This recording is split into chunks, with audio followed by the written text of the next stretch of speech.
Aries, welcome.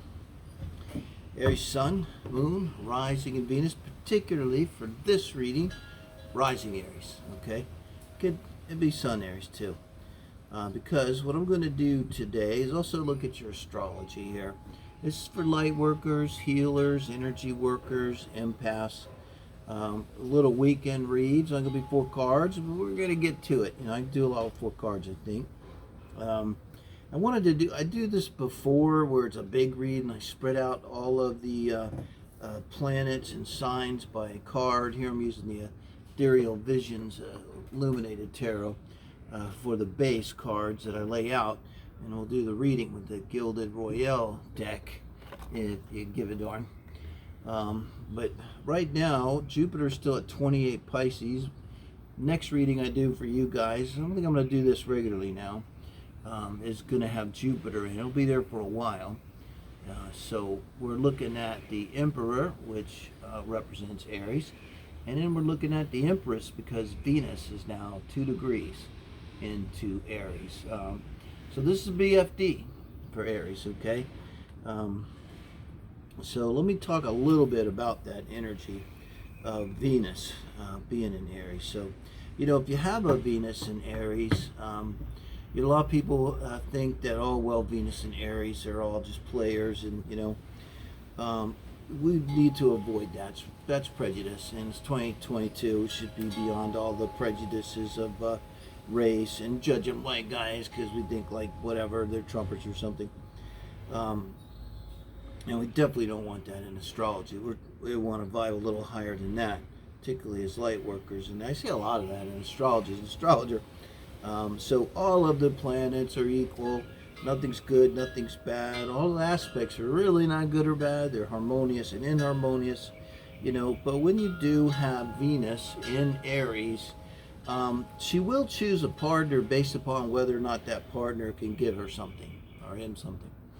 And that's okay. That's really probably how it should be. She just came out, Venus, of Pisces, where she's exalted. But, in Pisces, Venus tends to take on the give me your masses of the losers and drug addicts and let me try to help them, And at a very high vibrational level, that can be amazing. At lower vibrational level, you end up with a house full of a mess, and that's not good. Whereas with Aries, at the lower vibrations, they might tend to move quick and to be a little spurious in their choices of love. But at higher vibrations, no. Aries is very instinctual. So yeah, they're probably going to move fast. It also depends on, they could have their Venus conjunct in their natal chart Saturn. And maybe Saturn's the final dispositor for a whole bunch of their planets in their... I'm thinking of a movie star, Paul Newman, had this exact situation. And everybody knew Paul Newman to be a very reasoned and cautious guy, didn't jump to anything, okay? So let's talk about it like that. But I think, like, as a light worker, as an empath, when you have Aries and you're an Aries sun, or rising, especially rising. I mean, imagine Venus hits your AC. That's good energy. Like, particularly if you're doing something, if you probably too late now. Well, it depends on where your AC is. Mine is at 6 degrees. So, but when Venus hits your AC, is a great time to start a business, to do a presentation, anything like that, guys. I also would note. You're going to have, if you're in Aries, right now you have Pluto just went retrograde, and that's a big deal. And that could be squaring your energy. It's at 28. It's going to oppose my moon at 27. Gracias a Dios for your help, God. But it's going back to like 26. So if you have a later degree sun or rising in Aries, especially the rising squaring Pluto can be scary. Consider an astrology consultation. I'm here. It can be even dangerous, honestly. I don't like to throw out the danger, but that's just the way it is. I mean, Pluto inharmoniously aspected, particularly when Mars comes along there and joins some way inharmoniously. That can be flat out dangerous energy there. To the sun, it's more like challenging you to change the way you are and transform. It could also just be about transforming your body. You know, maybe that you get liposuction or something, or go on a diet or start an exercise program. Be like a really good use of that energy.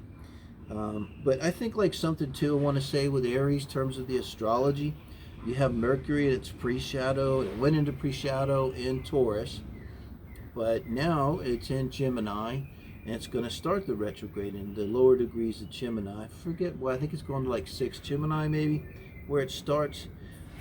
But that's going to be sextile the Aries energy, depending on where your ascendant or sun is.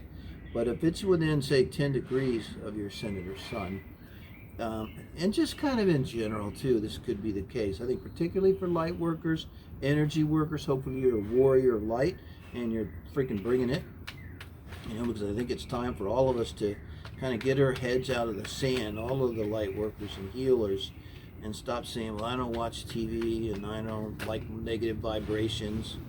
I'll take that queen for our reading, you know, and kind of get in the game, because there's a lot of bad stuff happening, you know. But so when the Mercury retrogrades happen, I find like that's, well, I'm Mercury dominant, you're Virgo rising, and that's on my right on my my IC, and square Pluto on the AC, so has a lot of power for me every retrograde.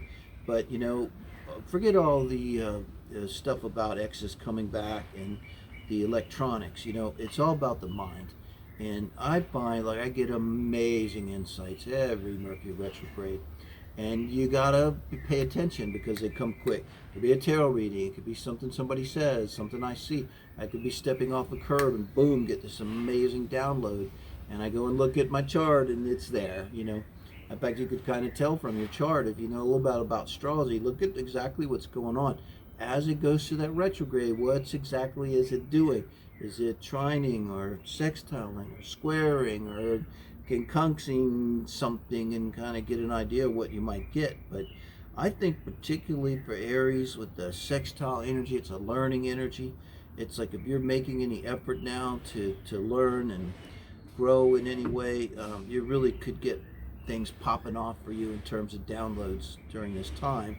And then as it goes back into Taurus, and really watch what's going on there too, even if it's, you know, semi-square by 30 degrees to your energy, that's another energy where it kind of, with the sextile, it's like that's something you can take a hold of and work with, you know. And more with the semi-square, it's going to take a hold of you and work with you if it's particularly exact for that one, like within half a degree with that energy. So you know, I think like when it goes back into Taurus, whatever popped off, you're going to want to like embrace it, or, you know, make it, you know, part of your life. You know, Taurus is that fixed energy. Gemini, well, I think this could be really good for you because, you know, Mercury, of course, loves Gemini, and it's mutable. So who knows what could come to you, right, out of that energy. So we're going to do 4 cards here to look at your Emperor and Empress. You know, and just look at this. I mean, you got the Emperor and the Empress is in Aries. How it's that? This could be an amazing time for Aries. You know, Venus transit's not going to be there long, but you know, a lot of people, oh, Venus is not good. You know, it's in detriment in Aries and everything. Well, you know, Venus brings a lot of energy to Aries, and a lot of that's why I say things could be popping off. So, yeah, I mean, you know, again, if you're higher vibing and stuff, that's probably not going to be a problem. If you're lower vibing, well, what could happen? Now you've got the Empress, who wants to bring only all the time just love and harmony and good feelings and beauty and art, and it's in the house of Mars. And Mars just wants to fuck or fight. Let's be real. That's the energy of Mars. So it could be a lot of fighting or a lot of contention too, for the lower vibrational energy. So let's just try to keep it into the higher vibration. So this is going to be your energy here around love and romance and relationships, around energy work, if that's what you're interested in, around your career, around, and the Queen of Cups, a beautiful energy walking right into this reading. So this speaks to someone kind of in the past position, and I see it as kind of, I'm trying to get a beat here of kind of where you're at. And this is someone that's emotionally intelligent, emotionally mature, emotionally aware, grounded kind of energy, a master of your emotions, male or female. So speaking to someone has a high emotional intelligence. I love that. So now, check it. This is in your challenge position. What's blocking you? Kind of almost look at it as the Three of Swords reversed here too. I gotta say, with the Three of Swords here being in your blocking, guys, there's something you're hanging on to, and it doesn't necessarily have to be, a relationship energy. It could be. Always got to remember with the Three of Swords, because it's an iconic, card of tarot, unfortunately. You got that big heart with swords in it. But you're coming in here with a lot of emotional maturity, emotional awareness, self-awareness. These are thoughts, these are swords, guys. So there's something going on. I kind of could feel like what it's about for me. It's kind of hanging on to negative stuff in the past. For me, certain issues I have in terms of my light work and energy work, and I could say too with relationships too.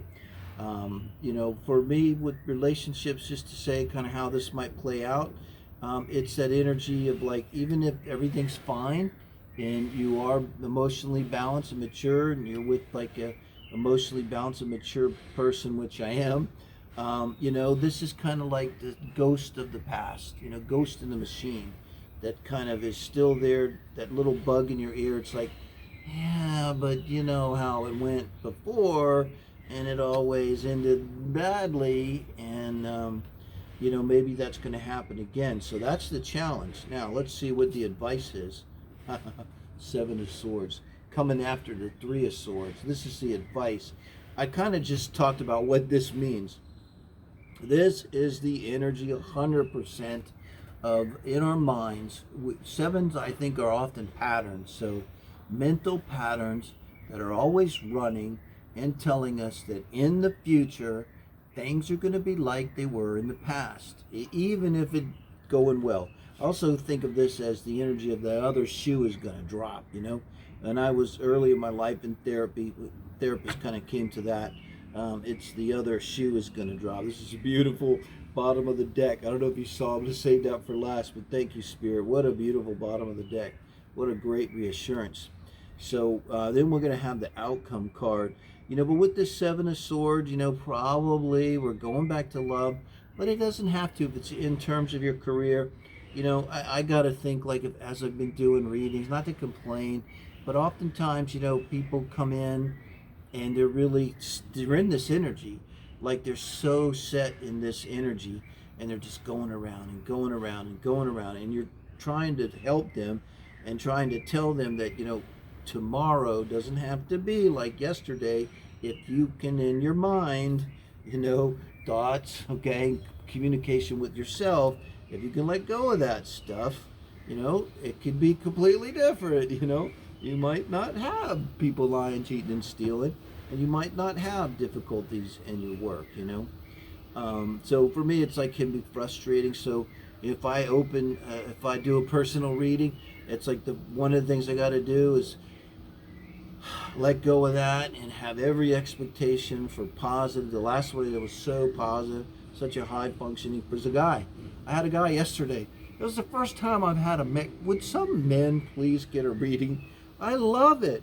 I don't know. It's been years, I think, since a dude actually ordered. This was a tarot reading, which I prefer to do because tarot's like play for me. It's a joy, and astrology's kind of like work.